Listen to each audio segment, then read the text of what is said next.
I've been thinking about the musical Hamilton lately. I saw it about a month ago. And I think the reason I've been thinking about it is because, well, in last week's sermon, Brent imitated, that's not a good picture. Let me fix it.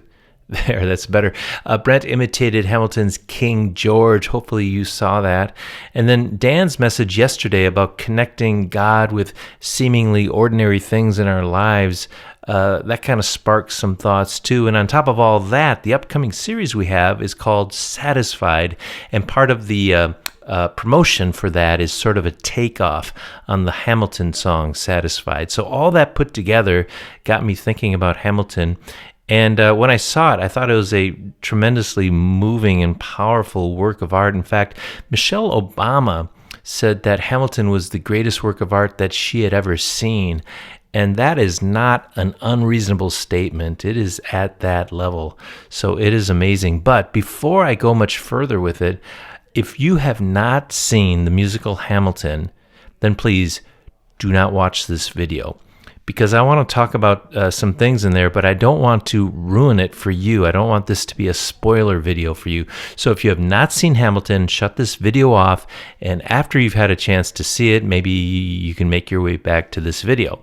Anyway, I think the reason this musical is so powerful to so many people is because in this musical, many gospel themes are interwoven, and these gospel themes resonate in our hearts.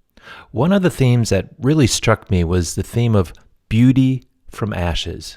Hamilton, towards the end of the musical, is killed in a duel. Now, one thing to keep in mind is the greatest source of pain in Hamilton's life was that he was an orphan.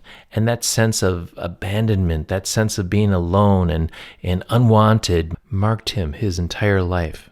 After he dies, his widow, Eliza, has to figure out how to live her life. And what she ends up doing is she starts an orphanage. She begins the very first private orphanage in New York City. And she sings about seeing Hamilton in the eyes of hundreds of these orphans as she watches them grow up. And it's touching and it's moving and it brings tears to our eyes because what's happening is Eliza has taken Hamilton's greatest pain and made it into something beautiful. And that resonates in our hearts because that is what our Lord does for us. Romans 8:28 says, "And we know that God causes everything to work together for the good of those who love God and are called according to His purpose for them." God uses our pain and changes it into something beautiful. And that is a longing and an expectation we have deep in our hearts. And when we see it fulfilled in a new context, like what we see in Hamilton, it touches us deeply.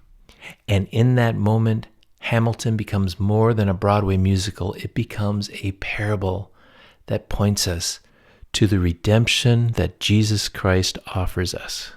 Another theme in Hamilton is the theme of legacy. We all want our lives to matter. We want to leave our mark. We want to be remembered. Eliza has this concern for her husband's legacy. She wants Hamilton's life to matter, to be remembered. And so she sings, "Who will tell your story?" And suddenly Hamilton appears. And this is confusing for us because we already see that he died in that duel. So we don't know if this is a spirit version of Hamilton or perhaps this is actually Lin-Manuel Miranda, the playwright.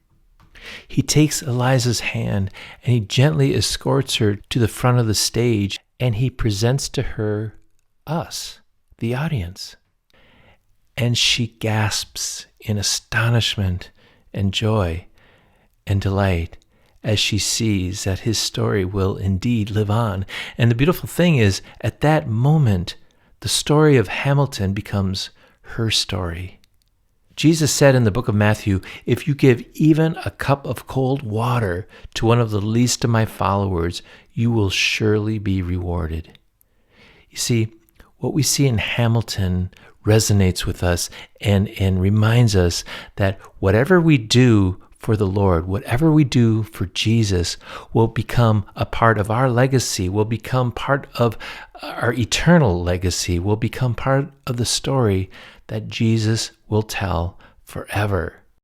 It's no wonder that some people describe seeing this musical as almost a spiritual or religious experience. They are responding to these themes that are eternal and we recognize on a very deep level.